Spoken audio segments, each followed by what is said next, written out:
Love with god channel daily gospel. Mark நற்செய்தியிலிருந்து வாசகம். அதிகாரம் 10 இறைவார்த்தைகள் 2 முதல் 16 வரை. பரிசேயர் அவரை அணுகி, கணவன் தன் மனைவியை விலக்கிவிடுவது முறையா என்று கேட்டு அவரை சோதித்தனர்.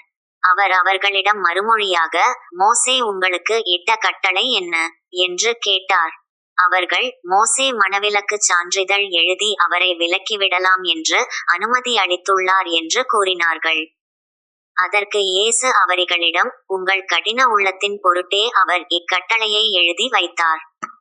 படைப்பின் தொடக்கத்திலேயே கடவுள் ஆணும் பெண்ணுமாக அவர்களை படைத்தார். இதனால் கணவன் தன் தாய் தந்தையை விட்டுவிட்டு தன் மனைவியுடன் ஒன்றித்திருப்பான். இருவரும் ஒரே உடலாய் இருப்பர். இனி அவர்கள் இருவர் அல்ல, ஒரே உடல். எனவே கடவுள் இணைத்ததை மனிதர் பிரிக்காதிருக்கட்டும் என்றார். பின்னர் வீட்டில் இதை பற்றி மீண்டும் சீடர் அவரை கேட்டனர்.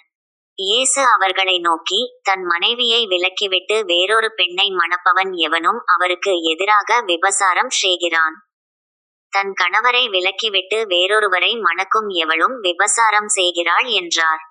சிறு பிள்ளைகளை இயேசு தொட வேண்டுமென்று அவர்களைச் சிலர் அவரிடம் கொண்டு வந்தனர்.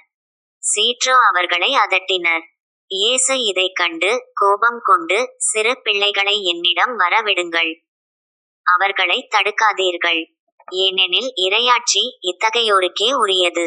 இறையாட்சியை சிறு பிள்ளையைப் போல் ஏற்றுக்கொள்ளாதோர் அதற்கு உட்படமாட்டார் என உறுதியாக உங்களுக்குச் சொல்கிறேன் என்றார். பிறகு அவர் அவர்களை அரவணைத்து தம் கைகளை அவர்கள் மீது வைத்து ஆசி வழங்கினார். இது ஆண்டவர் வழங்கும் அருள்வாக்கு. இறைவா உமக்கு நன்றி.